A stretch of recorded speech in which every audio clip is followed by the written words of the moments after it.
Everyone, welcome on easy BMS Ayurveda.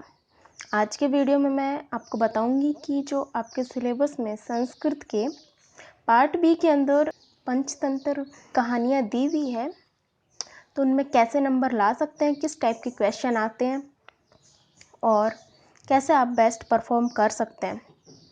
तो जो पंचतंत्र है वो विष्णु शर्मा द्वारा प्रणीत है, यानी इसके लेखक कौन है? विष्णु शर्मा। ये याद रखना है हमें सबसे पहले। उसके बाद बताया है कि पंचतंत्र है वो क्या है? पंचानाम तंत्राणाम समाहार है, यानी 5 तंत्र है इसके अंदर। कौन कौन से? मित्र भेद, मित्र संप्राप्ति, काकोलुकीय, लब्ध प्रणाश, अपरीक्षित कारक। हमारे जो सिलेबस में है वो है अपरीक्षित कारक। पंचतंत्र के लेखक विष्णु शर्मा है। वो कहाँ से थे?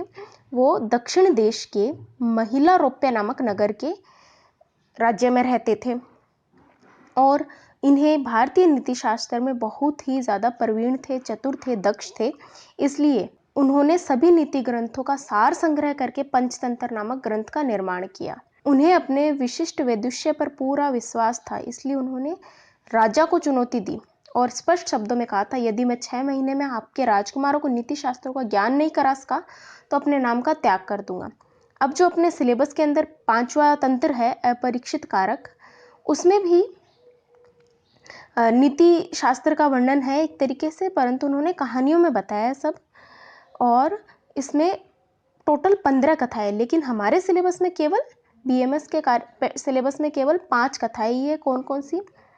शपनक कथा, यानी जिसमें जैन साधु होता है, और ब्राह्मणी नकुल कथा, लोभ विष्ट चक्रधर कथा, सिंह कारक, मूर्ख ब्राह्मण कथा और मूर्ख पंडित कथा। इनमें किस टाइप के क्वेश्चन आते हैं? लगभग ये सिलेबस में जो सीसीएम का सिलेबस है उसके अंदर 10 नंबर का बता रखा है, 10 नंबर के आते हैं इसमें से।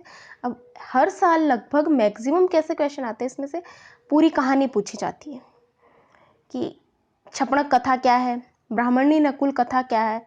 और कभी कभी क्वेश्चन आते हैं कि 5 क्वेश्चन पूछ लिए 2-2 नंबर के, उनमें किसी में पूछ लिया कि जो छपणक कथा है उसमें कौन सा देश था, जो उसमें सेठ था उसका नाम क्या था। ऐसे ही मूर्ख पंडित कथा के अंदर कोई क्वेश्चन पूछ लिया बीच में से, कैसे राज्य खत्म हो जाता है, कैसा वो सोचता है। तो बीच बीच में से क्वेश्चन आते हैं कभी 2-2 नंबर के, और लगभग 10 नंबर की पूरी कहानी आती है।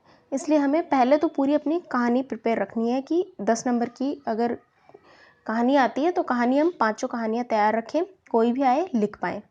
और फिर उनके अंदर की कहानी याद रखेंगे तो हम अंदर से भी, अगर क्वेश्चन आता है हिंदी में पूछते हैं, हिंदी में ही आंसर देना होता है। अगर संस्कृत में पूछे तो आंसर हिंदी में देना होता है। तो सब कहानियों के अंदर के जो बता रखा है कि कहाँ कौन सा राजा था, क्या उस सेठ का नाम था, तो जैन साधु का क्या नाम था, तो वो सब याद रखने हैं। होप ये वीडियो आपको पसंद आया हो। Thank you everyone. मैं आगे की वीडियोस में हर एक कहानी की जो कथा है उसकी कहानी का वीडियो अपलोड करूँगी। उससे आपको बहुत हेल्प मिलेगी। आप एग्ज़ाम में केवल कहानी सुनकर भी कहानी लिख सकते हैं, उसमें उससे बाहर कोई क्वेश्चन नहीं जाएगा और बहुत हेल्प करेगी। आपने चैनल पर नए हैं तो प्लीज़ सब्सक्राइब माय चैनल, और वीडियो अच्छा लगा हो, आपके लिए हेल्पफुल है तो like my video. Thank you everyone.